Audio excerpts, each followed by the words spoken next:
Bulb बनाने से पहले बल्ब बनाने वाले को मालूम नहीं था कि बल्ब बना पाऊंगा कि नहीं बना पाऊंगा। धुन सवार थी, बना के देखता हूं भाई, बना के देखता हूं। बने बने बने बने बने बने, सालों गुजर गए, बना नहीं। लेकिन बंदे ने पीछा छोड़ा नहीं, बना के छोड़ूंगा, देखा जाएगी बात, बना के छोड़ूंगा। हवाई जहाज उड़ाने से पहले उसको मालूम नहीं था कि उड़ेगा कि नहीं उड़ेगा।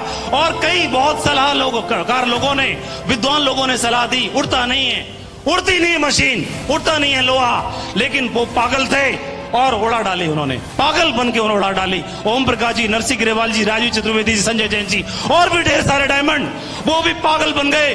उनको मालूम ही नहीं था कि वो डायमंड नहीं बन सकते। ओम प्रकाश जी को मालूम ही नहीं था कि वो डायमंड इस बिजनेस में नहीं बन सकते। लेकिन ये बात उनको कहां पता थी। उसी तरह, ठीक उस तरह से जिस तरह भंवरे को पता ही नहीं होता कि साइंटिफिक तरीके से देखा जाए, शारीरिक स्ट्रक्चर के आधार पर देखा जाए तो उड़ ही नहीं सकता। लेकिन उस पगले को ये बात पता ही नहीं है और अनजाने में उड़ता रहता है, उड़ता रहता है, उड़ता रहता है कि वो डायमंड बन नहीं सकते। और अनजाने में वो लगे रहे, लगे रहे, लगे रहे, लगे रहे, लगे रहे और डायमंड बन गए। उदाहरण पेश कर दिया पूरी दुनिया के सामने, पूरे हिंदुस्तान के सामने, हम बन के दिखा दिया, आप भी बन सकते हो। रास्ता खुल गया सभी लोगों के लिए, सबके लिए रास्ता खोल दिया, डायमंड बन के दिखाया सकता है। मेरे को कई लोगों ने सलाह दी, डायमंड भाई, डायमंड, हंसते थे। डायमंड दूर से देखने की चीज होती है, बनने के लिए नहीं होते, ठीक है? इतना ऊंचे मत उड़ो। डायमंड बनने के लिए नहीं होता, ऊंचे उड़ने के लिए नहीं होता, दूर से देखने के लिए होता है। विरले लोग होते हैं, इक्का दुक्का होंगे और कैरियर बर्बाद हो जाएगा, जिंदगी बर्बाद हो जाएगी। बनने के लिए सोच भी मत लेना। जिसको ये सलाह दी मैंने ध्यान नहीं दिया। मैं ही अकेले 8 लाख रुपए महीने का नहीं कमाता, 1 करोड़ 4 लाख रुपए महीने न बल्कि मैं कमाता हूं। मेरी टीम में बैठे हुए यहां पर सभी डायमंड्स आज इस इनकम को ले रहे हैं और अपनी जिंदगी में वो सब शान शौकत की जिंदगी जी रहे हैं। ये बिजनेस बहुत खूबसूरत है। इस बिजनेस में समृद्धि, संपत्ति, समय और सम्मान, ये चारों चीजों को का समागम मिलता है। जिंदगी में सारी चीजें हो जाती हैं। 26,666 रुपए पर डे की आमदनी है भाई साहब, ठीक है जी? 26,666 रुपए महीने में नहीं, हर दिन की आमदनी है भाई साहब। राउंड फिगर में अगर लगाते हैं तो दिन में 24 घंटे वर्सेस 24,000, 1 घंटे का 1,000। रात को पिक्चर देखने गए थे तो थिएटर में 3 घंटे रुके, लोग खर्च करके आते हैं, अकाउंट में 3,000 रुपए जमा हो गए भाई साहब। ऐसे बिजनेस में हैं हम। और होटल में बाथरूम बहुत अच्छा होता है, आप सबको पता ही है। 1 घंटे नहाने में लगता है वक्त, और गर्म पानी से नहाते हैं, शावर लेते हैं और जब बाहर निकलते हैं तो 1,000 रुपए जमा हो चुके होते हैं खाते में। पर डे 1,000, पर घंटे 1,000 रुपए कमाने की वाली अपॉर्चुनिटी में काम कर रहे हैं। न बल्कि पैसा है और सम्मान है, लोगों का प्यार बहुत ज्यादा है। बहुत शानदार टीम है पूरे हिंदुस्तान में। एक उदाहरण से बताना चाहूंगा।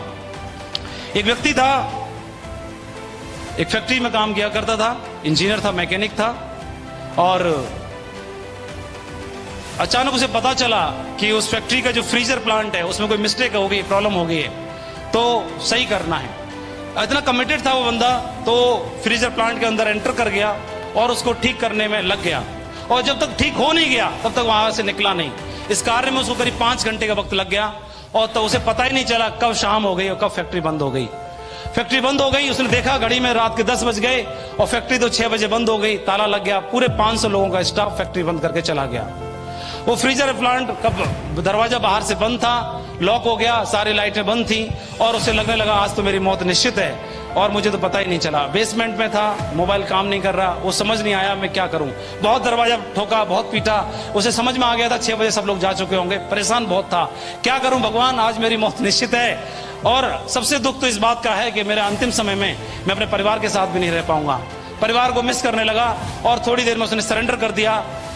आधे घंटे प्रयास करने के बाद सरेंडर कर दिया और अपने मिस्टेक्स के लिए ऊपर वाले से क्षमा मांगने लगा और ऊपर वाले को जो जिंदगी थी उसके लिए धन्यवाद देने लगा। उसे मालूम था कि आज रात में बचने वाला नहीं हूं, क्योंकि फ्रीजर प्लांट में अगर बंदा रहेगा तो रात भर मर ही जाएगा। तो बहुत परेशान होने लगा। तभी थोड़ी देर के बाद उसके कानों में किसी के चलने की, कदमों की आवाज सुनाई देने लगी।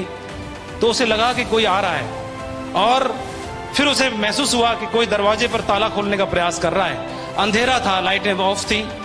तो थोड़ी देर में दरवाजा खुला, उसने जोर जोर से चिल्लाया, कोई कौन है वहां पर, कौन है? और दरवाजा खुला तो सामने वाले व्यक्ति के हाथ में एक टॉर्च था, वो टॉर्च से कुछ ढूंढने का प्रयास कर रहा था। तो उसने तुरंत चिल्लाया, कौन है, मैं यहाँ पर अंदर हूं। तो सामने से आवाज आई, हाँ मुझे मालूम है, मैं आप ही को ढूंढने के लिए आया था।